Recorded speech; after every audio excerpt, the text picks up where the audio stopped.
Hello divers, welcome back to our channel. It's really nice to see you again.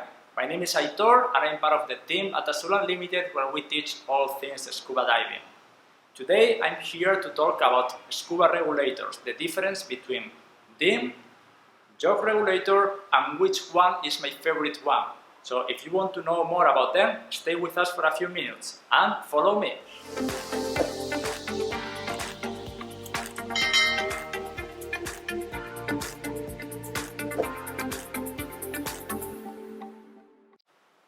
Okay guys, so to make it easier for you, I removed most of the elements from the regulators, and today what I have here is the Apex XTX50 and Scuba Pro MK2.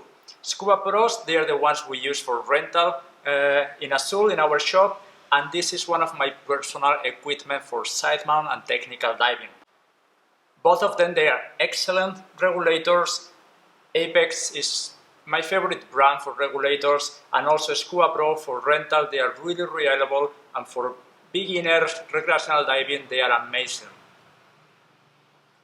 So just to let you know, both regulators are available either in DIN and YOKE connection for Apex and Scuba Pro. By the time to buy the regulator, you can choose between two versions. After that, you can change it and you can adapt the regulator, but that costs a lot of money and you need to send it back to the shop just to do some modification on the first stage.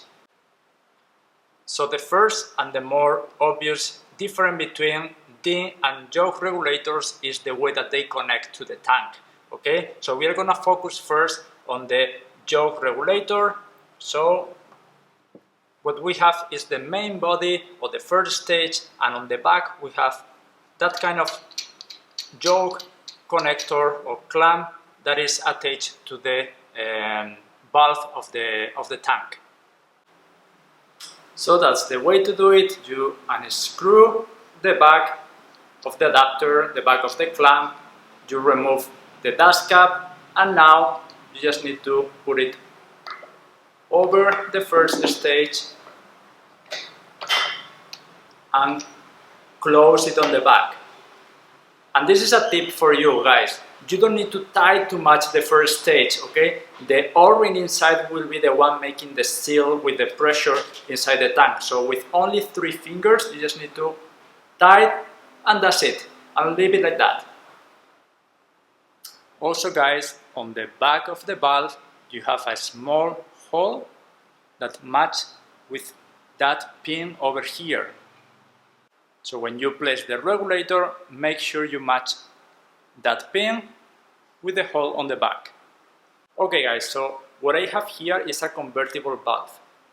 Inside, okay, we have a donut that we can remove. So we can convert that valve between a DIN and a YOKE or international valve. Keep in mind that not all of them they are convertible. So I will let you know at the end of the video what to do in case you find one of non-convertible valves and you have a DIN regulator. Okay, so now that you know how the YOKE get connected to the tank, let's have a look to the DIN. Okay, the DIN connection is quite different. On the back, I have a dust cap. I will remove it, okay? And you will find a screw that go insert or inside the valve of the tank, all the way inside. Okay, so let's remove the donut from the valve to be able to connect the DIN regulator. So I'm gonna use that tool, it's my Ninja Star. So I go inside.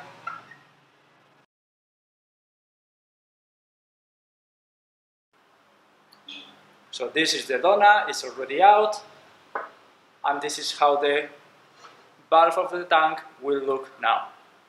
So now the way to connect the regulator, the DIN regulator to the valve is using the screw on the back. Just put it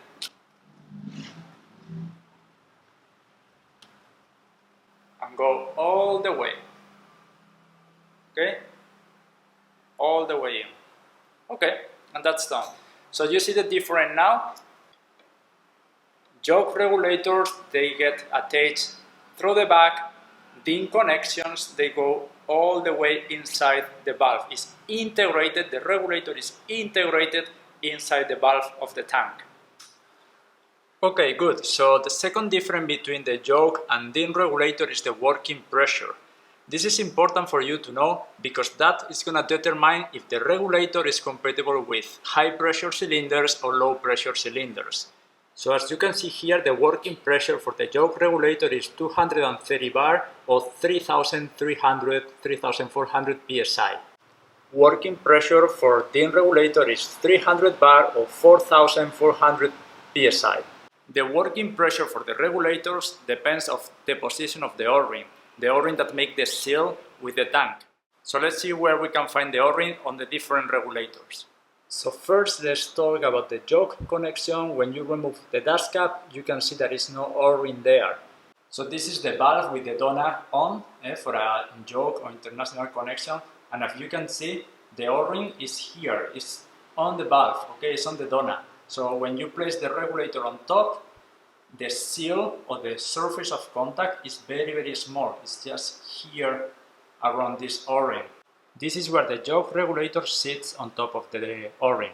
If we go back to the ding connection, okay, to the ding regulator, you can see that the O-ring is integrated on the regulator. It's on the ding, right here. So that means the O-ring that makes the seal is inside the valve. So now a small tip for pros. Can you see this hole? Sometimes while diving you will see small bubbles coming out from here. That means that the O-ring inside, the O-ring integrated on the ding regulator, even is damaged, or you need to tighten a little bit more the regulator just to make a good seal inside. The last thing to consider is the adaptability of the regulator. As I mentioned before, yoke regulators, they are only compatible with yoke or international valves. Ding regulators, they are different. They can be compatible with ding, but also if you have an international valve or a yoke valve, you can use an adapter to screw on the ding, and then you will have two-in-one. You have a ding connection with an adapter that costs like $12–15. You have also a yoke connection versus the yoke that is always yoke.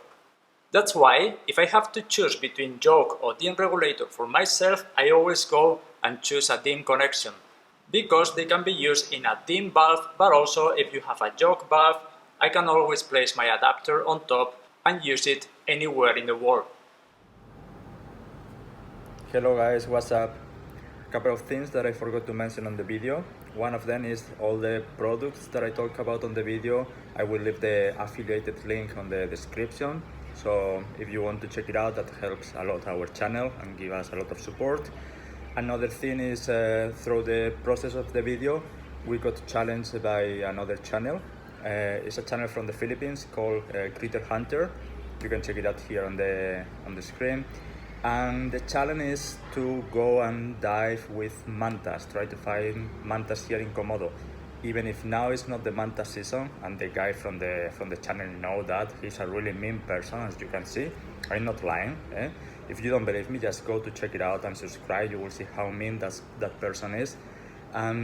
We accept the challenge, but we are gonna challenge you back. So, as you know, we are really big fans of macro life and macro critters. So my challenge for you is to go out and find harlequin shrimps. We don't have them here in Komodo. I mean, I saw them only once, so I want to see them again. So good luck, challenge accepted, and challenge back. See you soon. Okay guys, I hope you enjoyed the video and you find it useful. As always, I will leave on the description below the important links for the products. And now before you go, make sure you give a thumb up and you subscribe to the channel, and I will see you on the next videos. Thank you guys, bye!